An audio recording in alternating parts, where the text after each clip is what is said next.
مفتی وسیم دہلوی کے بیانات کے لیے مفتی صاحب کے official channel MWA Islamic channel کو سبسکرائب کریں۔ محترم بزرگوں اور دوستوں، بسا اوقات ہم دیکھتے ہیں کہ علماء کے اوپر انگلیاں اٹھائی جاتی ہیں، علماء کو طعن و تشنیع سے یاد کیا جاتا ہے اور علماء کو بدنام کرنے کی ہر موقع پر کوششیں کی جاتی ہیں، اور اس میں اپنے کیا غیر کیا سب برابر نظر آتے ہیں۔ اپنے بھی کچھ کم نہیں ہے کہ جو علماء کی ٹانگ کھینچنے میں کوئی کسر چھوڑتے ہیں اور ان کی بے ادبی اور بے احترامی میں کچھ کمی کرتے ہوں۔ جہاں کوئی موقع آتا ہے، چاہے وہ ہماری مسجد کا امام ہو، ہمارے محلے میں مکتب میں پڑھانے والا کوئی استاذ ہو، کوئی حافظ ہو، قاری ہو، یا اسی طرح کسی مدرسے کا مدرس ہو، جب اس سے دل بھر جاتا ہے یا اس کی چند حق پر کہی گئی باتیں بعض لوگوں کو ناپسند ہونے لگتی ہیں اور ان کی بولی گئی حق باتیں جب گلے سے بعض لوگوں کے نیچے نہیں اترتی، تو وہی بعض لوگ ادھر ادھر ان کی مجلسوں میں، محفلوں میں بیٹھ کر علماء کے خلاف پروپیگنڈے کرنے شروع کرتے ہیں۔ وہ امام جس کے پیچھے نماز پڑھ رہے ہوتے ہیں، اسی کے خلاف سازشیں رچتے نظر آتے ہیں۔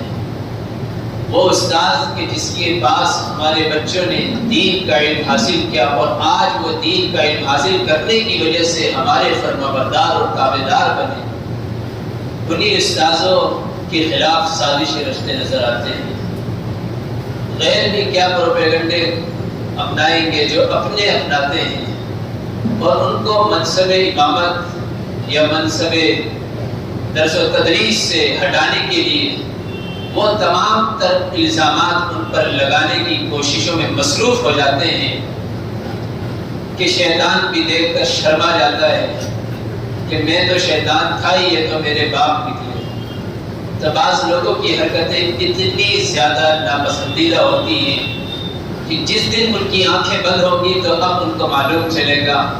کہ علماء سے حسد، بغض، عداوت، کینہ رکھنے پر آج ہمارے ساتھ کیا ہونے جا رہا ہے۔ جب ان کی آنکھیں بند ہوں گی، قبر میں لٹائے جائیں گے اور ان کے چہرے قبلوں سے پھیر دیے جائیں گے، اور یہ اس بات کی علامت ہوگی کہ انہوں نے علماء کے خلاف بدزبانی سے کام لیا، انہوں نے علماء کے خلاف زبان درازیاں کی، انہوں نے علماء کے خلاف سازشیں رچی، انہوں نے جب اپنے امام یا اپنے مدرسے کے استاذ کو منصب سے ہٹانے کی کوششیں ہوئی تو پھر ایسے الزامات لگائے کہ بس جو انہوں نے کبھی زندگی میں سوچا بھی نہیں ہوگا، کبھی خواب میں دیکھا بھی نہیں ہوگا کہ ایسا بھی ہو سکتا ہے، یہ قوم ہمارے ساتھ ایسا بھی کر سکتی ہے، ایسے بدترین الزامات ان کے اوپر ڈال کر پھر ان کو ہٹا دیا جاتا ہے۔ تو غیر تو کیا اپنے ہی کچھ کم نہیں۔ یاد رکھیے، علماء کی ناقدری یہ ہمارے لیے ایمان سے محرومی کا سبب بن سکتا ہے، یہ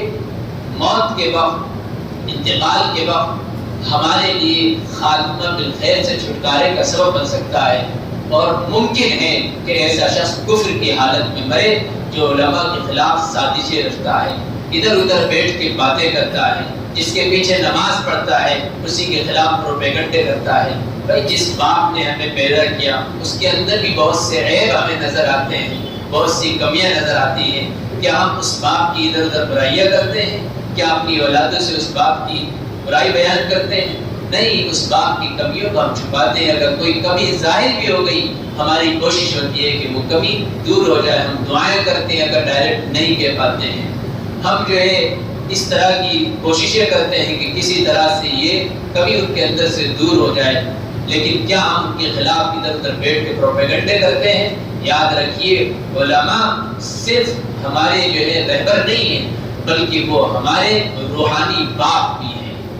اس لیے کہ وہ ہمیں دین کا علم سکھاتے ہیں، زندگی گزارنے کا طور طریقہ بتلاتے ہیں، ہمیں نماز پڑھنے کا سلیقہ اور طریقہ بتاتے ہیں، ہمیں اللہ اور اس کے رسول کے بارے میں بتاتے ہیں، ہمیں اللہ اور اس کے رسول کی تعلیم سے آشنا کرتے ہیں. ہم جب پیدا ہوتے ہیں تو ہمارے کانوں میں اذان دینے والے وہی لوگ ہوتے ہیں، اور پھر جب ہم مرتے ہیں تو اس وقت بھی ہمیں ایک عالم اور ایک حافظ اور ایک قاری کی اور ایک علم والے کی ضرورت ہوتی ہے کہ وہ ہمارے جنازے کو پڑھائے. اور پھر جب ہم کسی بھی معاملے میں پھنستے ہیں تو اس وقت ہمیں علماء کی ضرورت ہوتی ہے. اسی وجہ سے اللہ کے نبی صلی اللہ علیہ وسلم نے فرمایا تھا العلماء ورثۃ الانبیاء، کہ علماء جو ہیں یہ انبیاء کے وارث ہیں.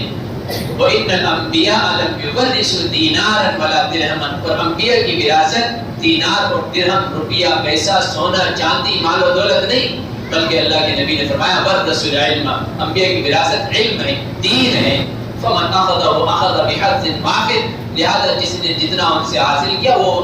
اتنا ہی حقدار ہوا. تو اس لیے ہم علماء کی قدر کریں. کوئی بھی معاملہ ہمارے سامنے ہو، کوئی بھی مسئلہ ہمارے سامنے، علماء سے رجوع کریں. غیر علماء کے پاس جانے سے، ان کی صحبت سے، ان کی مجلسوں سے، ان کے بیانات سے، ان کے واعظ و نصیحت سے ہم اپنے آپ کو بچائیں. نہیں تو یاد رکھیے جو سب سے پہلی خرابی آپ کے اندر پیدا ہوگی وہ یہ کہ آپ اپنے ماں باپ کے نافرمان ہو جائیں گے. اور آپ دیکھ رہے ہوں گے ایسے نوجوانوں کو اپنے آس پاس کی بستی میں، آس پاس کے علاقوں میں، دور دراز کے اپنے خاندان میں، کہ ایسے نوجوانوں کی تعداد آج بڑھتی جا رہی ہے جو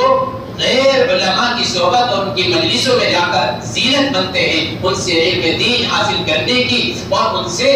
دینی اصلاح کی کوششوں میں لگے رہتے ہیں. وہ سب سے پہلے اپنے ماں باپ کے نافرمان بنتے ہیں. یہ سب سے بدترین اور بڑی خرابی ان کے اندر پیدا ہوتی ہے، اور یہ سب سے بدترین اور کبیرہ گناہ ہے جس کے بارے میں اللہ تبارک و تعالی نے قرآن مجید میں جا بجا یہ ارشاد فرمایا وَقَضَىٰ رَبُّكَ أَلَّا تَعْبُدُوا إِلَّا إِيَّاهُ وَبِالْوَالِدَيْنِ إِحْسَانًا.